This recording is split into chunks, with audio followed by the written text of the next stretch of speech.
Spirit Light Body, what's going on, y'all? I'm forward, man. All right, y'all, we got the sage. This is a powerful one. Now, y'all might say, man, Spirit Light Body, what in the world, man? You done made it clear in the past that you don't deal with no religions, that you choose spirituality over religions. Why do you keep talking about the daggone Gnosticism and the Christian Gnostics? Well, first of all, you have to understand Gnosticism actually predates Christianity. Now, Christianity accepted Gnosticism in ancient times and eventually ended up throwing it out basically because it's telling the truth. Now, if books like right here in the Nag Hammadi I've been reading or whatever, right? Books like the Apocryphon of John, if these texts are so fake, then why is it that in the King James Bible, right, you got in the beginning, God said, let us make man in our image, right? But then turns around and tells you that I'm the one and only God. Other books tells you that, hey, I'm not the author of confusion, but then turns around and says I'm the author of confusion, or let us go down and confuse them, excuse me. So there's a lot of contradictions. So let's just ask ourselves something. King James Version.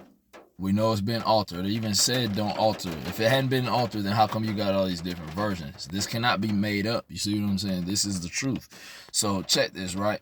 So if these Apocryphon of John and the Gospel of Thomas and all these books and this wild shit they took out of there, identifying us and our. See, when you look into that other Bible, man, Jesus even tell you in the King James Version, it's in there, that when he's talking to his disciples who were men like me and you, are ye not gods?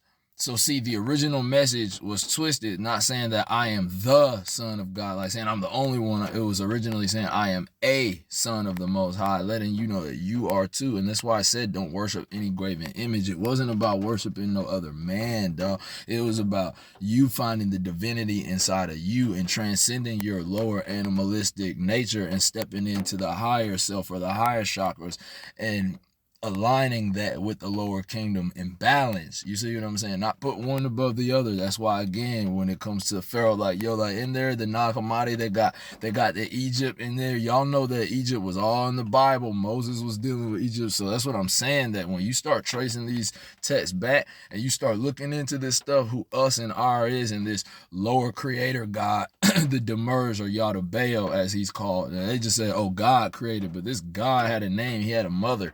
Like, yo, all I'm saying is that if you're going to give your soul to something, you need to know what it is. So if you as a Christian, remember, I'm not. I'm just a man of spirituality. I don't cut myself off saying that, oh, I'm Islam, or oh, I'm Christian, or oh, I'm Hindu. Like, nah, man, like I'm everything. So I don't have no barriers. I can step in and be cool wherever. You see what I'm saying? And then not hold no attachment to it and totally can detach it. It don't bother me, man. Like, yo, like, I can tap into things and then not be attached to it. You know what I'm saying? And just allow it to be. And that's why I can learn from everything. I don't limit myself and close myself off in one little sector or one region or one religion. You see what I'm saying? Just one little piece, and there's a whole thing. I observe the whole thing and I get the truth out of all of it. See what I'm saying? So that's what I'm trying to get y'all to see, that if you're gonna give your soul to something, at least educate yourself properly and know what it is. Ride your pastors behind about this stuff, man. Ask him about this, man. Hey, what you think about this, pastor? You ever read any of these books that they took out? Oh, well, no, that's the Apocrypha, the Pseudo Apocrypha. All that stuff wasn't real. The Book of Enoch, they weren't official texts. Well, they surely seem to know about a lot about what was going on. Like, if you read some of this stuff when it just told you, oh, Adam and Eve, they're in the garden, blah, blah, blah. Man, it didn't even tell you. Man, this right here goes into, I'm talking about, this thing goes into the whole detail about what was going on, who was there, you know. Now, some of it's, you know, it's been translated by different people, but you get the gist of it, and you can start to see that, like, oh, this is why the world is the way that it is. Because this was not put together by what you think. There's actually a higher sphere. Remember when I showed y'all them locusts? Remember talking about the heavenly realms and the spiritual plane? See, they knew about all that in these books.